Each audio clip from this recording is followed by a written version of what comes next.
এবং এই ঘটনার পরে সিপি বদল, ব্যারাকপুরের সিপি ছিলেন অলোক রাজোরিয়া এবং তাকে সরিয়ে দিয়ে এখন যিনি দায়িত্ব পেলেন সিপি অজয় ঠাকুর।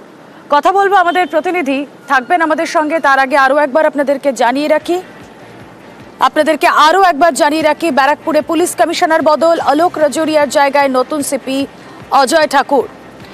কথা বলবো, আমাদের প্রতিনিধি অরুণ রয়েছেন এই মুহূর্তের সঙ্গে। অরুণ, এই অজয় ঠাকুর খুব ভুল না করলে তিনি এর আগে ব্যারাকপুরের যুগ্ম কমিশনার ছিলেন, আবারও তাকে ফিরিয়ে আনা হলো, এবার তিনি কমিশনার পদে। ঠিক কি কারণে বদল করা হলো অলোক রাজোরিয়াকে?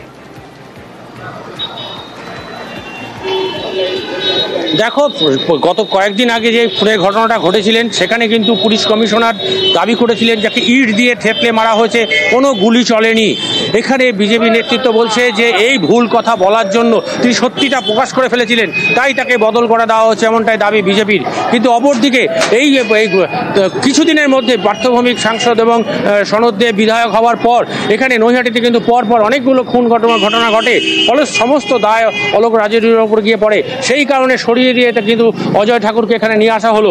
কারণ অজয় ঠাকুর এখানে তিনি আগে ডিসিতে ছিলেন, তিনি গোয়েন্দা দপ্তরে ছিলেন, ফলে তার অনেকটা পথ, তার সমস্ত কিছু নখদর্পণে, ফলে তাকে নিয়ে আসা হলো।